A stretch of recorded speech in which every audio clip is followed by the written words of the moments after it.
Hello everybody, welcome back to the channel. Today I'm going to be taking a look at this 2025 Kia Soul. Now, a lot of you guys didn't need me to tell you this was a Kia Soul because it is one of the most iconic cars probably in the 21st century. And with that comes a lot of controversy over its design, and some of you may know some of the ad campaigns they did with the hamsters and stuff. I think that all just adds to the quirkiness of this car, and it makes this car so much better. I'm a particular fan of the Kia Soul. I'm really sad to see it go. They discontinued it after 2025, so I'm really sad to see it go.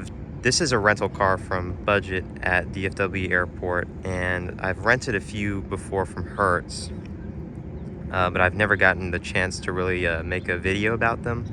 So trying to make a video about this one before I have to return it this morning. So let's just go ahead and get into it. So you can see from the initial walk around, it looks much like a Kia Soul. The look hasn't changed much from when it came out in like 2009.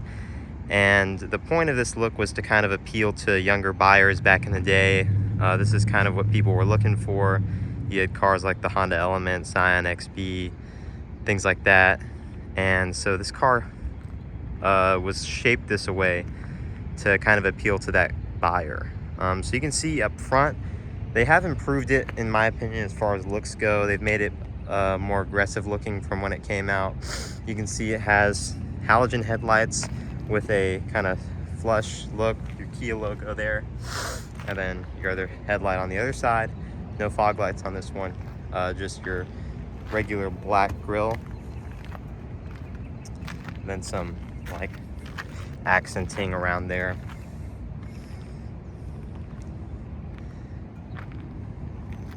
And then you can see one thing I actually like about this car is that they actually give you wheels. These are 16-inch wheels, and it's a lot better than having steel wheels and hubcaps.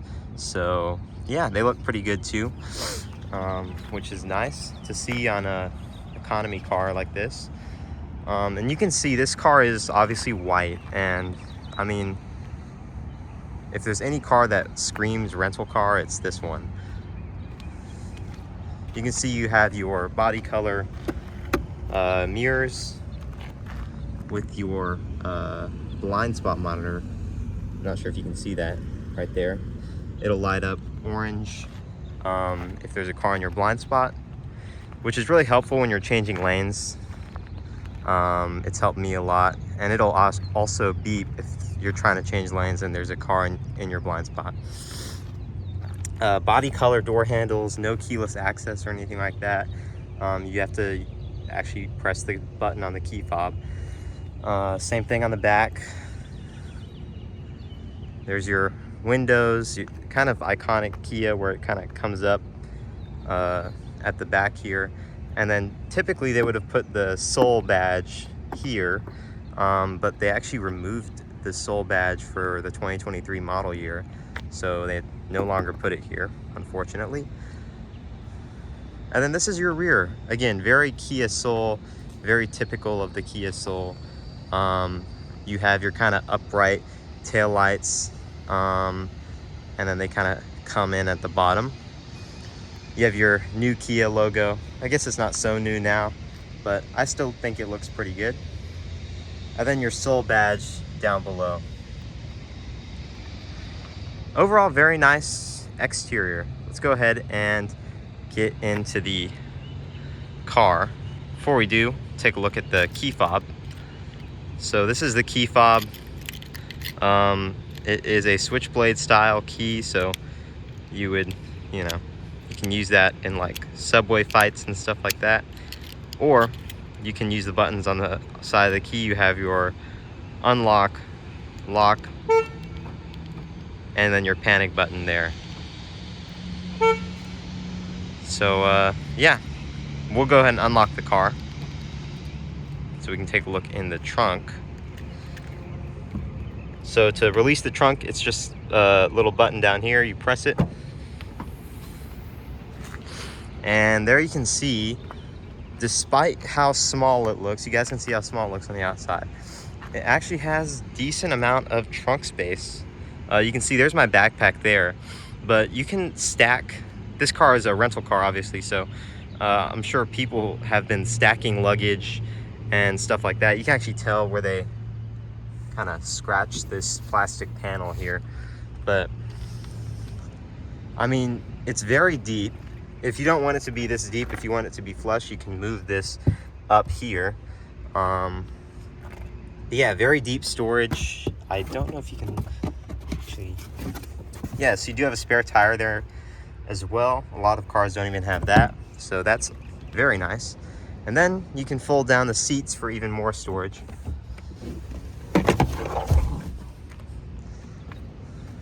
There you go. Let's see if I can pull them up from here.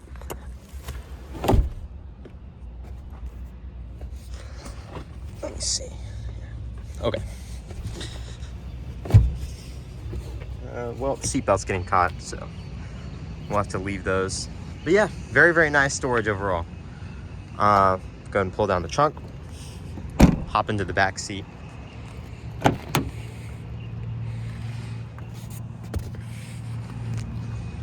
can see the back seat there.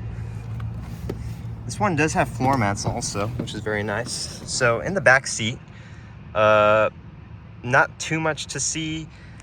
You do have on your door panels hard plastic. For this price point, what else are you gonna expect?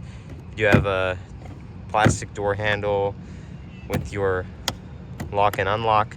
This like cool, weird pattern design, I kind of like it. Power window controls, some padding here, and then hard touch. Overall, I kind of do like the look of the door panel. You can see it from here.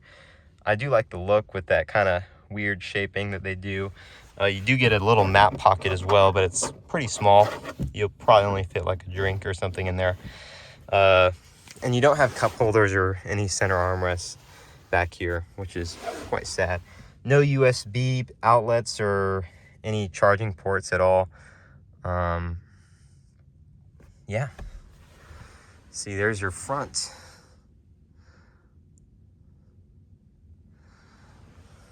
Yeah, that's the Kia Soul back seat.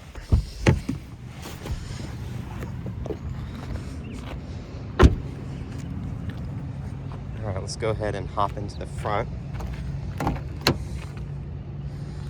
So the door panel in the front is the same, basically. You have your, kind of cool design with padding. All this is hard to the touch. Door handle here. And then you have some more storage here. Your speaker grill. Then you have floor mats, which is nice. And they actually have the old Soul badge, which I think is so cool. Yeah. Let's go ahead and hop in. And I'm gonna go ahead and adjust the seat so filming on a worse camera so it doesn't actually zoom out.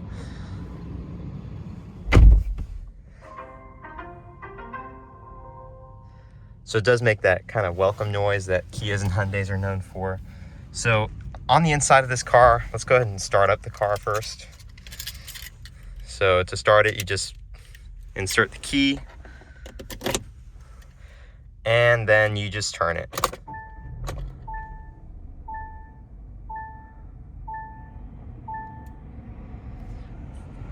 All right, now starting off on the interior, you can see, go ahead and turn that down.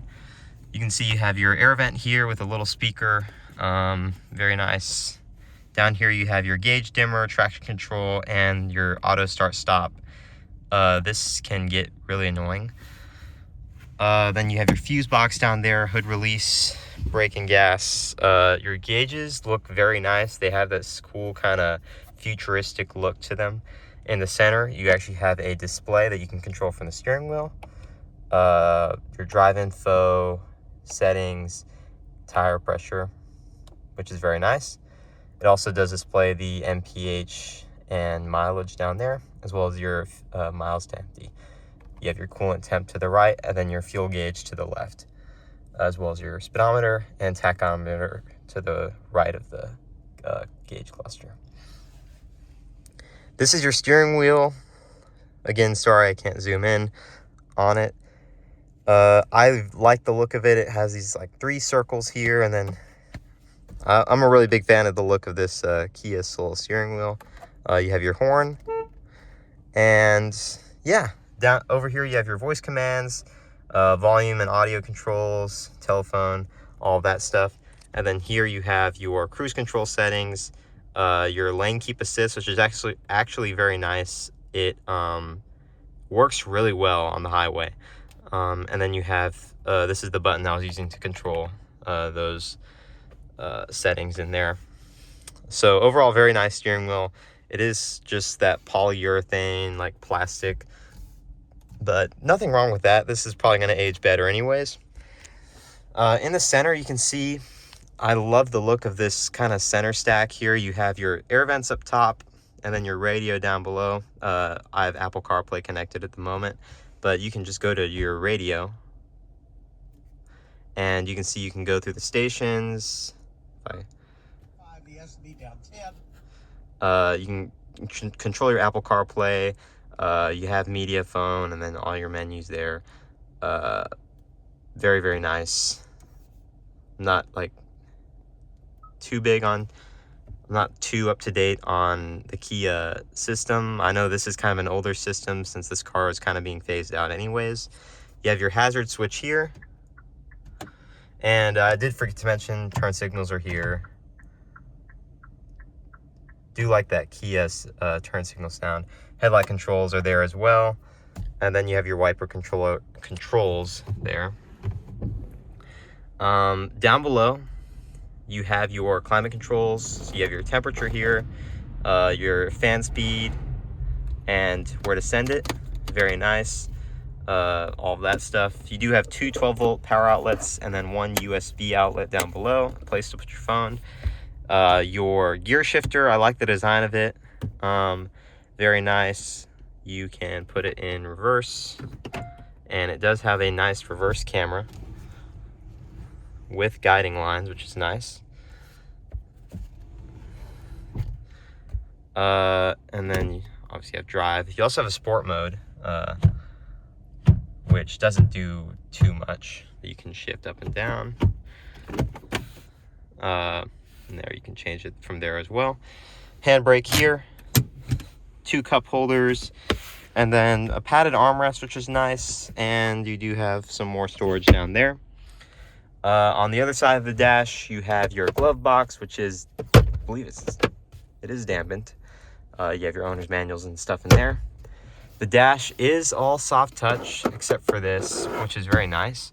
The headliner is that kind of cardboard headliner, but I do prefer that to the normal headliners anyways. Here you have your mirror and sun visor, which does extend, which is nice to see. And then your overhead console just has your 2 lights, and then you can fiddle with those controls. And then you can put your sunglasses in there as well. Same thing there. Yeah, that's basically the interior of this car. Let's go ahead and take a look under the engine really quickly.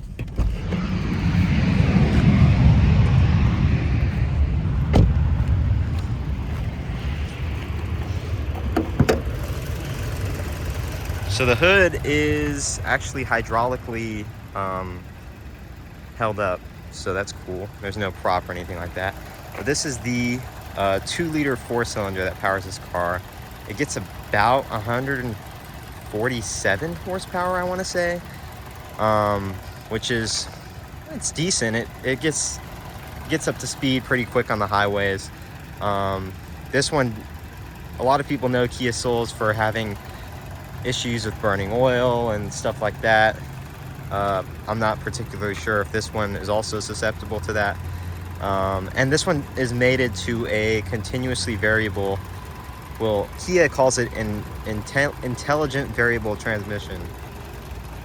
But that's just another way of saying CVT, which for those of you that don't know, the CVT is not a very good transmission. It is susceptible to going out past like 100,000 miles. So very, very sad, because otherwise this Kia Soul could be a decent little car. But yeah, there you go. There's the engine.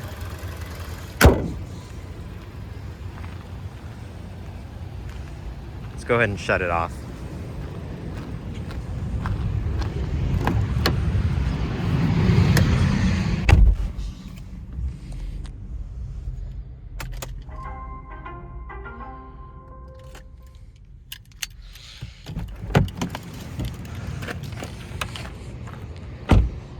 Okay, so that was it for the Kia Soul. Again, like I said, I've had a few of these in the past. I've driven a few of these, but I've never gotten the chance to make a video, so I'm proud of myself for finding the time to do this. I'm gonna be really sad to see these things go. I always like seeing them in the rental car fleets. We'll still see them on the road, but it'll be sad to see them out of the rental car fleets and on the road. Maybe one day I'll be able to buy one of these, or who knows. But overall, this is a very cheap, very good car for people that are looking for something that is fairly modern and you know, has basic amenities. Yeah, that's it for the Kia Soul 2025. I'm gonna go return this at the airport now, so you guys have a good rest of your day, and thank you for watching. Bye-bye.